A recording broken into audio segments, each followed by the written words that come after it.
Autobots in one word. Chaotic. Slapstick. Insane. Silly. Emotional. It's been emotional.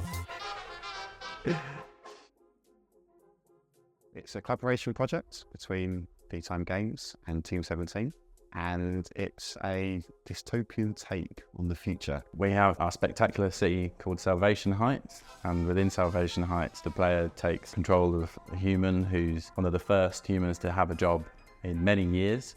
They're needing to take control of the border because there's been an issue with robots misbehaving and not following their programming. Why are the robots misbehaving? Is this a malfunction, or is there something more sinister behind it? And that's something the player can try and work out.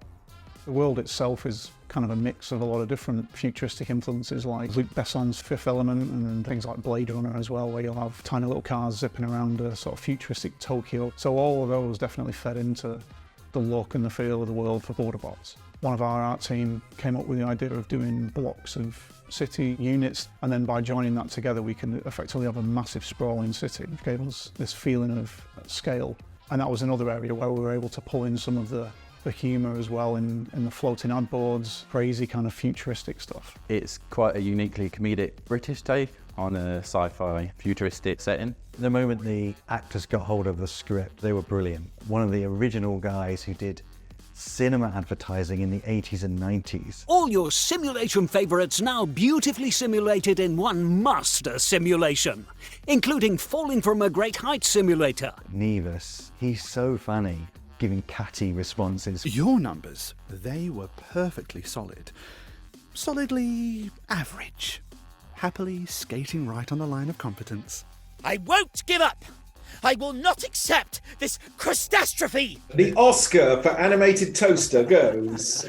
There is quite a delicate balance with gameplay. You're having to reference and check data while also messing around with all sorts of wacky gadgets and strange ways you'd never think you'd have to test a robot, but that's where the fun lies. To find out, is a robot flammable? You set him on fire and then use a fire extinguisher to put him out. It's quite tongue-in-cheek. Favourite character's got to be Beethoven. He was voiced by one of our art team. He's one of the first robots that I saw wearing a wig. Bernie the toaster, purely because of how crazy it is as a little character. The fact it's got a Bristolian accent is just fantastic. The Mentor, some of his lines are just brilliant. The one when the booth breaks and he's like, oh, I've tried hitting it with a hammer, I've tried not hitting it with a hammer, I'm out of ideas. The elite robots, for robots that come with their little beady eyes who just don't care, they just turn up, chuck their passport at you, and you just got to respect them a little bit. We had 4 different models of robot that we set out to create. Each one of them's got a different set of mannerisms and a different kind of attitude that they bring to the booth as well. The heavies are these large lumbering bots. The presence in front of you in VR was something that we wanted to get across. On the other end of the spectrum, we've got the small roller bots, almost to a point where you need to lean over the counter to be able to see them because they're so small.